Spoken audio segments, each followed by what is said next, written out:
Karnataka CM సిద్ధరామయ్యకు supreme court నోటీసులు జారీ చేసింది. గత ఎన్నికల్లో వరుణ నియోజకవర్గంలో ఎన్నికల నియమావళికి విరుద్ధంగా హామీలు ఇచ్చారని శంకర్ అనే వ్యక్తి సుప్రీంకోర్టులో పిటిషన్ దాఖలు చేశారు. ఇదే విషయంపై కర్ణాటక హైకోర్టులో గతంలో శంకర్ పిటిషన్ వేశాడు. అయితే ఆ పిటిషన్ హైకోర్టు కొట్టివేసింది. కర్ణాటక హైకోర్టు తీర్పును సవాల్ చేస్తూ సుప్రీంకోర్టును ఆశ్రయించాడు. దీంతో ద్విసభ్య ధర్మాసనం విచారణ చేపట్టి సీఎం సిద్ధరామయ్యకు నోటీసులు జారీ చేసింది.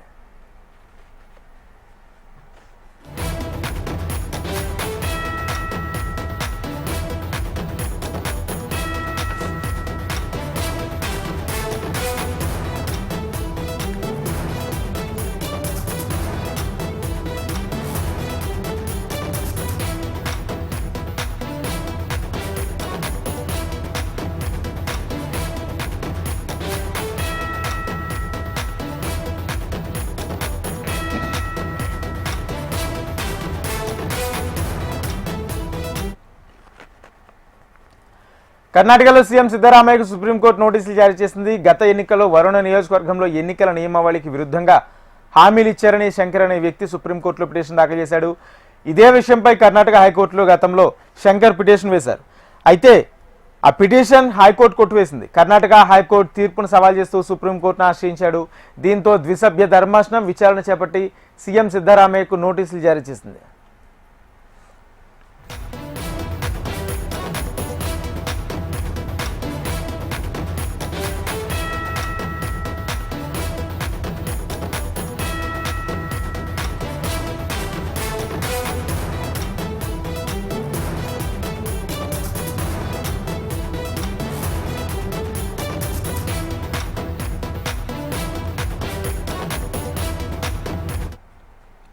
కర్ణాటక సీఎం సిద్ధరామయ్యకు సుప్రీంకోర్టు నోటీసులు జారీ చేసింది. గత ఎన్నికల్లో వరుణ్ నియోజకవర్గంలోని ఎన్నికల నియమావళికి విరుద్ధంగా ప్రచారం హామీలు ఇచ్చారని శంకర్ అనే వ్యక్తి సుప్రీంకోర్టులో పిటిషన్ దాఖలు చేశారు. ఇదే విషయంపై కర్ణాటక హైకోర్టు గతంలో శంకర్ పిటిషన్ వేశాడు.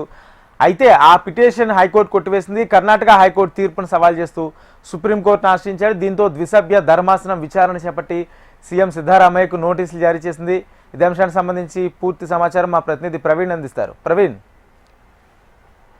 రాజేంద్ర, ముఖ్యమంత్రి సిద్ధరామయ్యకి ఏదైతే మరోసారి సుప్రీంకోర్టు నుంచి తాకీదులు జారీ అయినటువంటి తెలుస్తుంది. ఇదే ముఖ్యంగా గతంలో ఏదైతే గత ఎన్నికలలో విధానసభకు సంబంధించిన ఎన్నికల్లో ముఖ్యంగా మైసూరు జిల్లా వర్ణ నియోజకవర్గం నుంచి పోటీ చేశారో అక్కడ ఏదైతే ఎన్నికల ముందు కాంగ్రెస్ పార్టీ కొన్నటువంటి మేనిఫెస్టో ఏదైతే ఉందో దాంట్లో ముఖ్యంగా ఆ గ్యారంటీ పథకాల ఏదైతే ఇచ్చారో వీళ్ళు గ్యారంటీ పథకాల భరోసాకు సంబంధించినటువంటి అంశం మీద శంకర్ అనే ఒక ఓటరు సుప్రీంకోర్టుకి వెళ్ళారు. గతంలో ఈ అంశం మీద హైకోర్టుకి వెళ్ళినప్పుడు కూడా తాజాగా సుప్రీంకోర్టుకు వెళ్లారు. ఏదైతే ప్రజా ప్రాతినిధ్య చట్టం 1951కి విరుద్ధం అని చెప్పి కూడా దీనికి సంబంధించి కోర్టుకు వెళ్ళారు. అదేవిధంగా ఏదైతే మహిళలకు ఉచిత బస్సు ఏర్పాటు చేయడం పైన అంటే పురుషుల మీద వివక్ష చూపుతారని 2 కారణాలతో కూడా ఆయన సుప్రీంకోర్టుకు వెళ్ళింది. సుప్రీంకోర్టు ద్విసభ్య ధర్మాసనం విచారించిన తర్వాత పిటిషన్ స్వీకరించి దీని మీద సీఎం కు నోటీసులు కూడా జారీ చేసింది. అయితే ఈ కేసు సంబంధించి గతంలో కర్ణాటక హైకోర్టు కూడా శంకర్ వెళ్లడం జరిగింది. దానిలో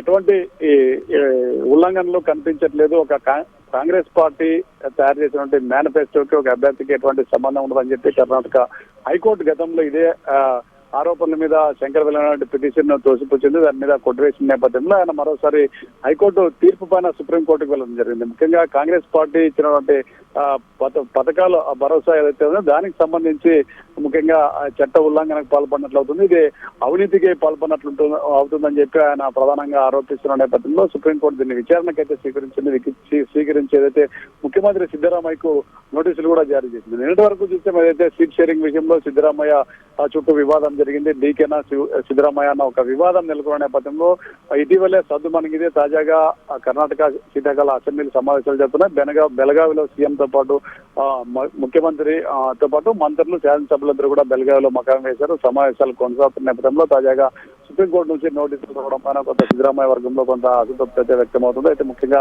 ఏదైతే శంకర్ పిటిషన్ చెల్లుబాటు కాదని చెప్తున్నప్పుడు కూడా సుప్రీంకోర్టు దీన్ని విచారణ స్వీకరించడం ముఖ్యమంత్రికి నోటీసులు జారీ చేసినటువంటి విషయం పైన కూడా కొంత ఆందోళన అయితే వ్యక్తమవుతుంది. గతంలో ముడా కేసు కూడా సిద్ధరామయ్య మీద కొనసాగుతుంది. తాజాగా సుప్రీంకోర్టు కూడా నోటీసులు జారీ చేసిన నేపథ్యంలో ఒక మరో కేసును సిద్ధరామయ్య ఎదుర్కొల్సి వచ్చింది. అయితే మొత్తం మీద కొంతకాలంగా సిద్ధరామయ్య ఏదో ఒక వివాదం చుట్టుముడుతున్న నేపథ్యంలో తాజాగా ఓటరు ఏదైతే సుప్రీంకోర్టును ఆశ్రయించిన శంకర్ పిటిషన్ పైన నోటీసులు రావడం పైన సిద్ధరామయ్య వర్గంలో కొంత కలకం అయితే రేగుతుంది.